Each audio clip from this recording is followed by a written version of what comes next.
ಸಂಘಟನೆಗಳು ಜನಸಾಮಾನ್ಯರ, ಶೋಷಿತರ ಹಾಗೂ ಅಸಹಾಯಕರ ಧ್ವನಿಯಾಗಬೇಕು.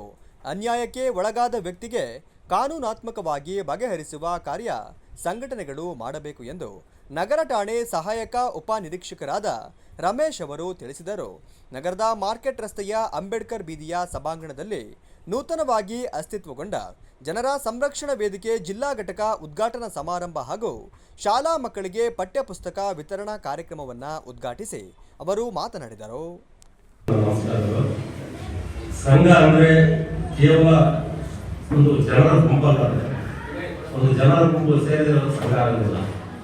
ಸಂಘ ಅಂದ್ರೆ ಸಂಘಕ್ಕೆ ಉದ್ದೇಶ ಇರಬೇಕು, ಒಂದು ಚಿಂತನೆ ಇರಬೇಕು, ಪರಸ್ಪರ ಸಹಕಾರದ ಮನೋಭಾವ ಇರಬೇಕು. ಎಲ್ಲರೂ ಒಂದು ಸಹಕಾರದ ಮನೋಭಾವ ಇದ್ದಾಗ ಅದು ಒಂದು ಶಕ್ತಿಯಾಗಿ ಒಂದು ಸಂಘವಾಗಿ ಬೆಳಿಲಿಕ್ಕೆ ಅನುಕೂಲ ಆಗುತ್ತೆ. ಹಾಗೆ ಒಬ್ಬ ವ್ಯಕ್ತಿಯಿಂದ ಸಾಧ್ಯ ಆಗದೇ ಇರತಕ್ಕಂಥ ಒಂದು ಕೆಲವೊಂದು ಕೆಲಸಗಳನ್ನ ಒಂದು ಸಂಘಟಿತ ಶಕ್ತಿಯಿಂದ ಸಾಧನೆ ಮಾಡಬಹುದು ಅಂತ ಒಂದು ಸಂಘದಿಂದ ತೋರಿಸಬಹುದು.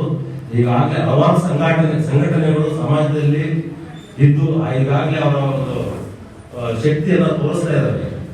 ಅದೇ ರೀತಿ ಈ ಜನಸಂಘವು ಕೂಡ ಮುಂದೆ ಒಳ್ಳೊಳ್ಳೆ ಕಾರ್ಯಗಳನ್ನ ಮಾಡ್ತಾ ಒಂದು ಜನಶಕ್ತಿಯಾಗಿ ಬೆಳೀಲಿ ಅಂತ ನಾನು ಆಶಿಸ್ತೇನೆ.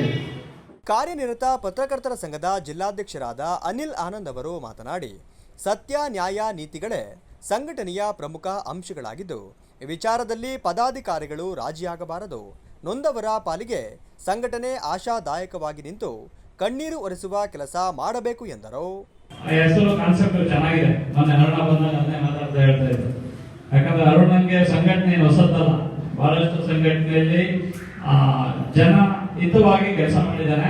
ನಮ್ಮ ಸಂಘಟನೆಯಲ್ಲೂ ದಲಿತ ಜನಸೇನದಲ್ಲೂ ಯುವ ಘಟಕದ ಅಧ್ಯಕ್ಷನಾಗಿ ಕಾರ್ಯನಿರ್ವಹಿಸಿದ್ದ.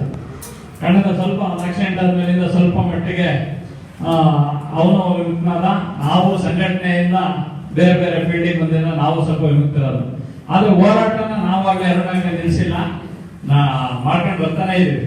ನಾವು ಹೋರಾಟ ಮಾಡಿದ್ದು ಎಲ್ಲೂ ಫೇಸಬ್ ಆಗಿಲ್ಲ, ಅದೇ ಹೇಳಕ್ ಇನ್ನೊಂದು ಖುಷಿ ಆಗುತ್ತೆ. ಯಾಕಂದ್ರೆ ಅವ್ರ ಟೀಮು ಅರುಣ ಟೀಮ್ ಹಂಗಿತ್ತು. ಒಂದ್ಸತಿ ಕೆಲಸ ಮಾಡುವಾಗ ಏನಾರ ಪ್ರೋಗ್ರಾಮ್ ಇದೆ ಅಂತಂದ್ರೆ ಇಮಿಡಿಯೇಟ್ ಆಗಿ ಇಳ್ದಿ ಒಂದು ಯುವ ಪಡೆ 100% ಆ ಕೆಲಸಕ್ಕೆ ಕಟ್ಟುನಿಟ್ಟಾಗಿ ಬಂದು ಕೆಲಸ ಮಾಡೋರು. ನಮ್ಮ ಇಷ್ಟು ಕಾರ್ಯಕ್ರಮ ಸಕ್ಸಸ್ ಅಲ್ಲಿ ಅರುಣನ ಪಾತ್ರ ದೊಡ್ಡದಿದೆ. ಜನರ ಸಂರಕ್ಷಣಾ ವೇದಿಕೆ ರಾಜ್ಯಾಧ್ಯಕ್ಷರಾದ ಅರುಣ್ ಕುಮಾರ್ ಅವರು ಮಾತನಾಡಿ, ಸಮಾಜದಲ್ಲಿ ಪ್ರತಿಯೊಬ್ಬ ನಾಗರಿಕನಿಗೂ ಗೌರವಯುತ ಜೀವನ, ಸಮಾನ ಅವಕಾಶ ಮತ್ತು ನ್ಯಾಯ ದೊರೆಯಬೇಕು. ಈ ಉದ್ದೇಶವನ್ನ ಸಾಕಾರಗೊಳಿಸಲು ಸಂಘಟನೆಯ ಪ್ರತಿಯೊಬ್ಬ ಸದಸ್ಯರು ಒಗ್ಗಟ್ಟಿನಿಂದ ಹಾಗೂ ಜವಾಬ್ದಾರಿಯಿಂದ ಕಾರ್ಯನಿರ್ವಹಿಸಬೇಕು ಎಂದರು. ನಮಸ್ಕಾರ, ಅರುಣ ಅಂತ.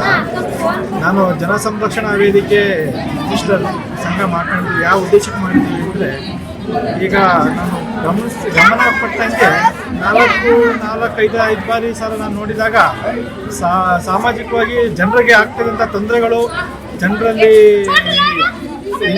ಇದರಿಂದ ಹಾಗಾಗಿ ಜನ ಸಂರಕ್ಷಣಾ ವೇದಿಕೆ ಎಂಬ ಒಂದು ಟೀಮ್ ರಚನೆ ಮಾಡಿದ್ದೀವಿ ಹೊಸದಾಗಿ. ಜಿಲ್ಲೆಯಲ್ಲದೆ ರಾಜ್ಯಾದ್ಯಂತ ಜನ ಸಂರಕ್ಷಣಾ ವೇದಿಕೆ ಕಾರ್ಯ ಚೆನ್ನಾಗಿ ಕೆಲಸ ಮಾಡ್ತೀವಿ. ನಮ್ಮಲ್ಲಿ ಎಲ್ಲ ಜನ ಸಂರಕ್ಷಣಾ ವೇದಿಕೆಯ ತಂಡ ಎಲ್ಲ ಯೂತ್ ಆಗಿರೋದ್ರಿಂದ ಹಾಗಾಗಿ ಇನ್ನು ಹೆಚ್ಚಿನ ಕೆಲಸ ಮಾಡೋಕ್ಕೆ ತಾವುಗಳು ಸಹ ಸಪೋರ್ಟಿಂಗ್ ಆಗಿರಬೇಕು. ನಗರಸಭೆ ಮಾಜಿ ಅಧ್ಯಕ್ಷರಾದ ಮುತ್ತಯ್ಯ ಅವರು ಮಾತನಾಡಿ, ವಾರ್ಡ್ಗಳಲ್ಲಿ ಅನೇಕ ಸಮಸ್ಯೆಗಳಿವೆ. ಈ ಬಗ್ಗೆ ಸಂಘಟನೆ ಗಟ್ಟಿ ಧ್ವನಿಯಿಂದಲೇ ಪ್ರಶ್ನಿಸಬೇಕು. ಕೇವಲ ಜಿಲ್ಲೆಗೆ ಮಾತ್ರ ಸೀಮಿತಗೊಳ್ಳದೆ ಭವಿಷ್ಯದಲ್ಲಿ ರಾಜ್ಯಾದ್ಯಂತ ಉತ್ತಮ ಕಾರ್ಯದ ಮುಖೇನ ಜನಮನ್ನಣೆ ಗಳಿಸಬೇಕು ಎಂದು ಕಿವಿ ಮಾತು ಹೇಳಿದರು. ಈ ಮನೆಗಳನ್ನ ಜೆಸಿಪಿ ತಗೊಂಡ್ಬಂದು ಜೆಸಿಪಿ ಇರ್ತಿಲ್ಲ, ನಗರಸಭೆಯವರೇ ಎಲ್ಲ ಈ ಮನೆಗಳನ್ನ ಉಳಿಸೋಕೆ ಬಂದಾಗ ನಾವು ಏನಾದರೂ ಸಂಘಟನೆ ಮಾಡಿ ಹೋರಾಟ ಮಾಡಬೇಕು ಅಂದಾಗ ಗಣಪತಿ ಸಂಘ ಅಂತ ಮಾಡ್ಕೊಂಡು ಆ ಗಣಪತಿ ಸಂಘ ಇಲ್ಲಿ ತನಕ ಬಂತು ಅಂದರೆ ನಮ್ಮ ನಗರಸಭೆ ಅಧ್ಯಕ್ಷರ ಚೇರಿ ಕೂರಿಸೋ ತನಕ ಸಂಘಟನೆ ಬಂತು.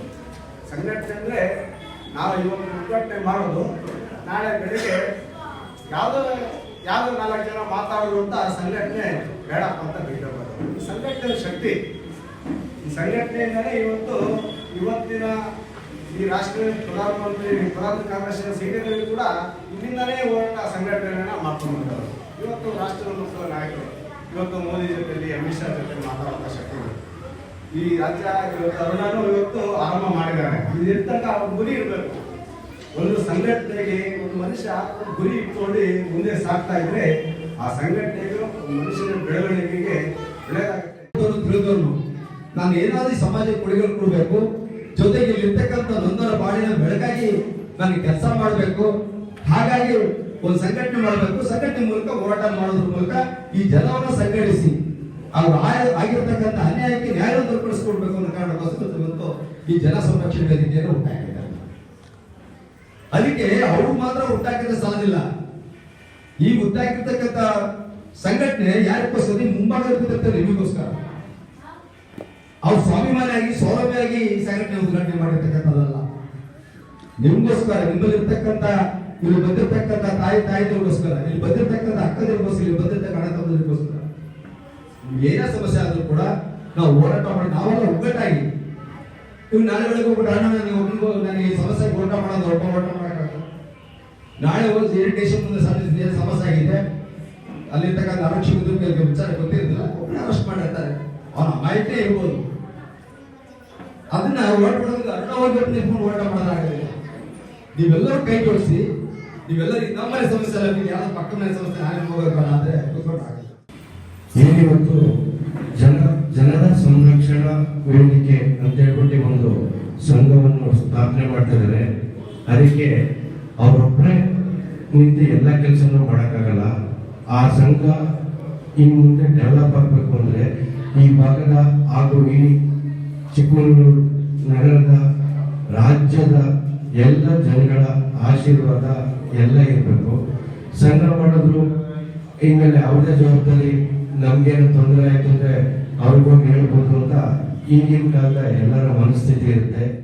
ಈ ಸಂದರ್ಭದಲ್ಲಿ ವೇದಿಕೆ ರಾಜ್ಯ ಉಪಾಧ್ಯಕ್ಷ ಮಂಜು, ಗೌರವಾಧ್ಯಕ್ಷ ಮಂಜುನಾಥ್, ಪ್ರಧಾನ ಕಾರ್ಯದರ್ಶಿ ಗಣೇಶ್, ಕಾರ್ಯದರ್ಶಿ ಶರತ್, ಮಹಿಳಾ ಘಟಕದ ಗೌರವಾಧ್ಯಕ್ಷ ಮೀನಾ, ವೀಣಾ, ನಗರಾಧ್ಯಕ್ಷ ಸೂರ್ಯ, ಉಪಾಧ್ಯಕ್ಷ ರಂಜಿತ್, ಬಿಜೆಪಿ ಮುಖಂಡರಾದ ಶಂಕರ್ ಉಪಸ್ಥಿತರಿದ್ದರು.